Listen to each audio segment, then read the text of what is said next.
fato, então, como você... Outra, outra figura relevante desse período, que as pessoas, que para mim também é muito complexo, foi o Marechal Duque de Caxias, né? Que Sim, ele atuou de maneira até correta nessa questão. sim, Mas o que deixa muita gente confusa é que justamente ele era maçom, né? era, Mas era. ele, nesse Ele, período, um exatamente, dos biógrafos dele diz que ele rompeu com a maçonaria, não teria mais exato. reconhecido a maçonaria nesse período. Isso, o episódio Faz da questão sentido? religiosa Hum. marcou a ruptura do Caxias com a maçonaria, porque ele pertencia aos quadros do Grande Oriente, pelo menos desde 1840 e quarenta e pouco, não há dados muito precisos sobre a data de iniciação do Duque, mas pelo menos desde 1846, ali mais ou menos, ele pertencia aos quadros do Grande Oriente. Segundo o Eugênio Vilhena, o historiador que tratou da questão religiosa, segundo Eugênio Vilhena, o Caxias não era muito assíduo nas reuniões do GOB. Tanto é que ele foi o menos votado numa eleição lá para grão-mestre.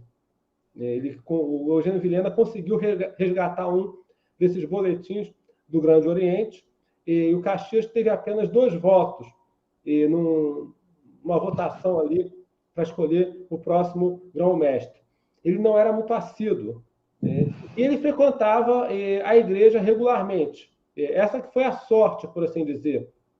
Ele recebeu os sacramentos e tentava, ou seja, era um desses que tentavam conciliar a condição de católico com a condição de maçom, que a gente sabe que é impossível. Tanto é que na hora H ele teve que fazer a escolha dele.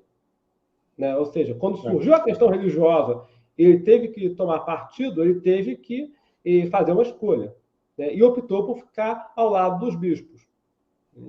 Dom Pedro II, perdão, dissolveu o gabinete ministerial, demitiu todos os ministros daquele gabinete e formou um novo gabinete e convidou o Duque de Caxias para presidir o novo gabinete ministerial, porque apenas o Duque tinha o prestígio necessário para ser acatado e resolver aquela questão sem sofrer contestação. Vamos lembrar, ele era, a essa altura, o herói nacional, né, o herói da Guerra do Paraguai.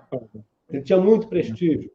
Ele tinha muito prestígio como estrategista, né, e como senador, membro do Partido Conservador.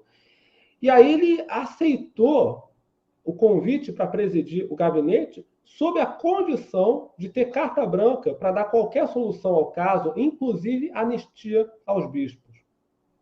Aí que está. Né? E o imperador, meio contrafeito, topou. O imperador, meio contrafeito, topou isso daí. Né? Então, tá. Né? Se você acha que com anistia é uma solução cabível, tudo bem. E acusaram o Caxias de ser antipatriótico por causa disso. Ele era Sim, antipatriótico porque ele. Uma acusação bizarra, né? Na bizarra. imprensa da época. Não, você é a favor da igreja porque você é contra a pátria. Nossa Né? Senhora, é É muito bizarro, comum né? isso. Porque num Na país época e hoje em dia. católico, oficialmente Ah, católico, majoritariamente católico, alguém ser acusado de antipatriotismo, né? Sendo que a maçonaria é uma organização internacional, né?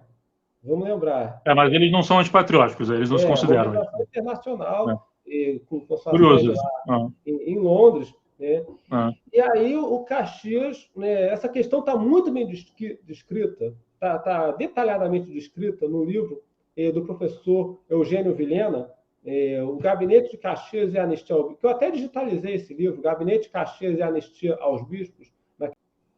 Aqui eu vou passar aqui para você, o Daniel, pelo inbox do Facebook, o link do livro que alguém pediu. Acabei de O link passar para do, isso, acabei de link passar, né? do, Alguém do Duque de pediu Caxias. isso do Duque de Caxias, né? Então, e de fato, complementando a questão do Duque de Caxias, o fato de ele ter tomado o partido da igreja nessa questão fez com que ele saísse da maçonaria. O Eugênio Vilhena fala disso. Não só o Eugênio Vilhena, um coronel do Exército, o coronel Manuel Soriano Neto, no artigo publicado em 2012, no Dia do Soldado, explicou O coronel Soriano foi chefe do Centro de Documentação do Exército durante algum tempo. Ele explicou que, por conta dessa postura do Caxias, ele passou a ser mal visto no Grande Oriente, deixou de frequentá-lo. O Grande Oriente também não convidou para mais nada. Ele se afastou, né? Significativo que o Caxias tenha escrito no seu testamento, né? E começou seu testamento com essas palavras, né? Sou católico romano, nessa fé tenho vivido e nela desejo morrer.